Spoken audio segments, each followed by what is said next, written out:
शूद्र पशु नारी सकल ताड़ना के अधिकारी। ढोल गमार शूद्र पशु नारी सकल ताड़ना के अधिकारी।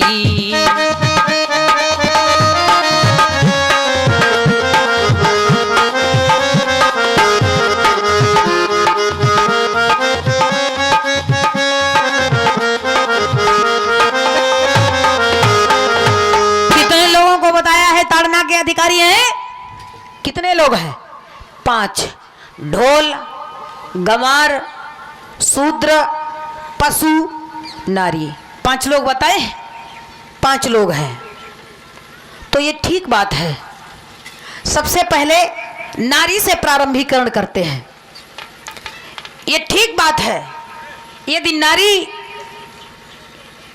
को आप नियंत्रण में नहीं रखेंगे, वो नियंत्रण में नहीं रहेगी, तो निश्चित ही नियंत्रण में रहने का मतलब ये नहीं है कि आप उसके ऊपर रोज डंडा बरसाओ, अत्याचार करो, ये नहीं। ताड़ना चाहिए। ताड़ना किस तरह की हो ये आप स्वयं समझें, स्वयं जाने, है ना। अति से ज्यादा अतिशयोक्ति, अति सर्वत्र वर्जते, है ना। अति सर्वत्र वर्जते। यदि किसी चीज में ज्यादा अति आप करेंगे तो वो निश्चित ही नुकसानदेह होगी। बेटी का ज्यादा लाड़ खूब करो, प्यार खूब करो उसको, लेकिन ऐसा लाड़ मत करो वो सर पे पैर रख दे। पत्नी का खूब प्यार करो, लेकिन ऐसा प्यार मत करो जो सर पे पैर रख दे। वो आपको अपने आदेश अनुसार चलाए, ऐसा प्यार मत करो उसे। वो आपको अपने आदेश अनुसार चलाए, ऐसा प्यार करो कि वो आपकी आज्ञा का पालन करे और वो भी खुशी खुशी करे। ऐसा नहीं कि वो तुमको अपने नियंत्रण में ले ले, अपने अंकुश में, तुम्हारे ऊपर उसका अंकुश। किसी पर जो है अत्याचार करना प्रताड़ना नहीं होता है, ये ताड़ना नहीं होती है, वो अत्याचार कहलाता है। उसको चाहे शारीरिक हो, मानसिक हो, कैसा भी हो, उसको उत्पीड़न बोलते हैं, है ना। वो उत्पीड़न होता है। अच्छा, अब क्या हुआ? ढोल गंवार शूद्र पशु नारी। पशु यदि पशुओं को तो ताड़ना मिलती है। यदि भाई वो तो ताड़ना के अधिकारी हैं, जब तक उन्हें आप कस के नहीं मारेंगे तब तक वो हटेंगे नहीं। जहां पे खड़े हैं वहीं पे खड़े रहेंगे। कस के मारो, है ना। अब क्या हुआ? क्यों कौन आया है? शूद्र पशु नारी। शूद्र का मतलब क्या होता है कि हमने ब्राह्मण कुल में जन्म ले लिया है, या क्षत्रिय कुल में जन्म लिया है, या वैश्य कुल में जन्म ले लिया है, ऊंचे कुल में हमने जन्म ले लिया है, लेकिन कार्य हमारे शूद्रों के समान है। शूद्र भी उन कार्यों को नहीं करते हैं, तो आप उसको क्या कहोगे? ब्राह्मण कहोगे। यदि ब्राह्मण का कार्य क्या है? 3 काल संध्या है ब्राह्मण की, है महाराज। 3 काल संध्या ब्राह्मण की है। कै काल करते हो? 2 में बताओ तो। बस, तो ये गलत है ना। आप अपना धर्म पूरा निभाएं। ब्राह्मण का धर्म है कि वो 3 काल संध्या करे, सुबह दोपहर शाम, तीनों समय संध्या ब्राह्मण की बताई गई है। यदि वो ऐसा नहीं करता है, उस परमात्मा से अलग है,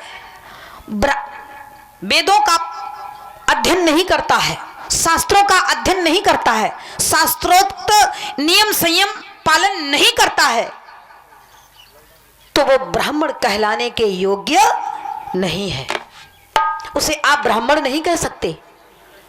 रात दिन मांस मदिरा का पान करे, पर स्त्री पर कुदृष्टि डाले, न जाने जितने कर्म दुनिया के हैं वो सारे करे, तो आप उसे ब्राह्मण कहोगे? वो ब्राह्मण नहीं हो सकता। उसको ब्राह्मण नहीं कहा जा सकता, वो शूद्र है। ऐसा शास्त्र में बताया है, वैसे ब्राह्मण से एक शास्त्रों को जानने वाला शूद्र जो होता है उसका स्थान ऊंचा होता है। ऐसा शास्त्र बता रहे हैं, हम नहीं कह रहे हैं, इसका हम प्रमाण दे सकते हैं शास्त्र से। उसे आप शूद्र नहीं कह सकते, वो शूद्र नहीं है। ये महापुरुषों की वाणी और लेखनी उनकी जो है उनका अनुभव है।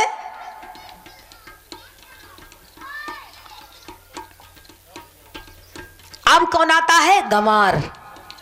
गंवार जानते हो? गंवार का मतलब होता है कि तुम चाहे कुछ भी उसके कहो, बाकी समझ में कछु ना आओ। तो है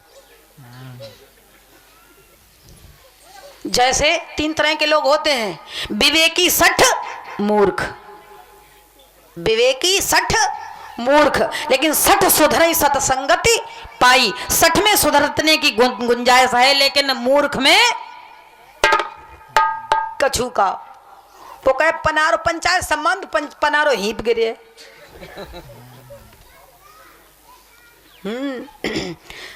जो उसके मन को भा गया वो करेगा वही, चाहे आप कुछ भी कर लो। हर फन मौला होता है ना। गंवार जो होता है वो हर फन मौला होता है, उसे किसी चीज का ज्ञान नहीं होता है। अच्छाई क्या है, बुराई क्या है, इसमें भेद करना, हाँ धर्म क्या है, अधर्म क्या है, इसमें भेद करना वो नहीं जानता। अब ढोलक रही, अगर गलत हो रहा हो तो आप लोग अभी हमसे कह सकते हैं कि आप ये गलत कह रही हैं। ढोलक को जितना खींचो, कितना भी खींचो, है ना, अगर कम खींचो तो बढ़िया ना है, बोले जितना ज्यादा खींचोगे उतनी ज्यादा अच्छी बोलती है। इसलिए ये 5 बातें गलत नहीं है। तो वहां पर जो उन्होंने दया धर्म का मूल है, उन्होंने जो ये शब्द उच्चारण किया, संबोधित किया कि हटो हटो शूद्रो, कहीं हमारे यज्ञ पर तुम्हारी परछाई न पड़ जाए, है?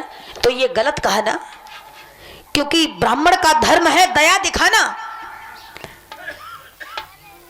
और यदि किसी से गलती हो जाता है, क्षमाशील जे पर उपकारी ते दुज मोह यथा खरारी, ते दुज मोह प्रिय यथा करी। वो अत्यंत प्रिय हैं ऐसे ब्राह्मण जो क्षमाशील हैं, दूसरे को क्षमा देने वाले हैं। ठीक है,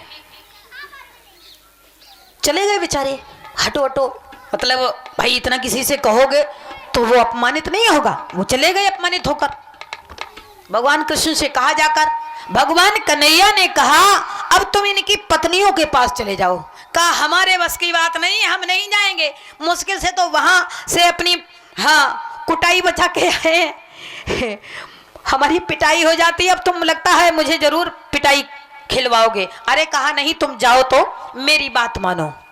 तो ये क्या है, यहाँ पर भक्ति और ज्ञान, वो अपने ज्ञान से प्रभु को पाना चाहते हैं और यज्ञ से, है ना, लेकिन नहीं, प्रभु मिलते हैं दिल को लगाने से, ऐसे नहीं मिलते हैं।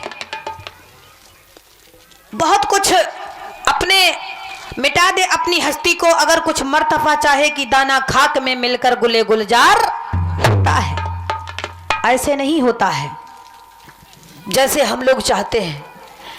तो उन चतुर्वेदी ब्राह्मणों की पत्नियों के पास भाई जबरदस्ती भेजा। भगवान ने कहा तुम प्रणाम कह देना, मेरा नाम ले देना सिर्फ। और उन्होंने भोग सामग्री बनाई थी, बड़े बड़े मिष्ठान पकवान बनाए थे, काहे के लिए? 4 प्रकार के भोजन बनाए थे, 4 प्रकार के भोग के लिए, उस यज्ञ के लिए।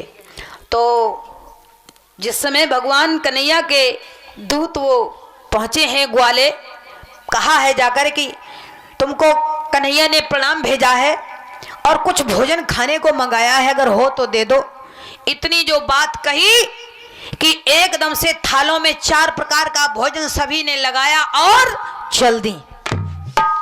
तो सभी के पतियों ने रोका, एक के पति ने जो रोका, बाकी तो सब निकल गई छोड़ छोड़ करके, लेकिन एक के पति ने उसको रोक लिया।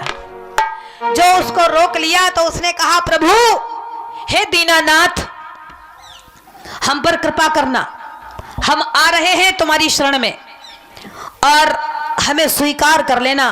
कहीं ऐसा मत करना कि हमें ठुकरा दो। भगवान कृष्ण की विनती करते करते उसने अपने प्राण छोड़ दिए। क्या किया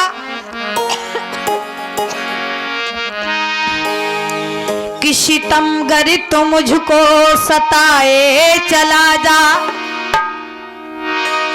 सितमगर तू मुझको सताए चला जा, मुखड़ा जरा सा दिखाए चला जा, और नहीं पास रहने को कहती हूँ तुझसे, पर अपना जरा सा बनाए चला जा।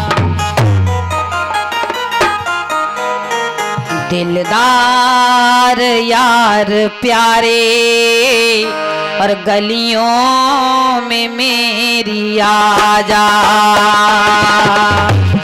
दिलदार यार प्यारे गलियों में मेरी आ जा, गलियों में मेरी आ जा, गलियों में मेरी आ जा, गलियों में मेरी आ जा, गलियों में मेरी आ जा, दिलदार यार प्यारे गलियों में मेरी आ जा।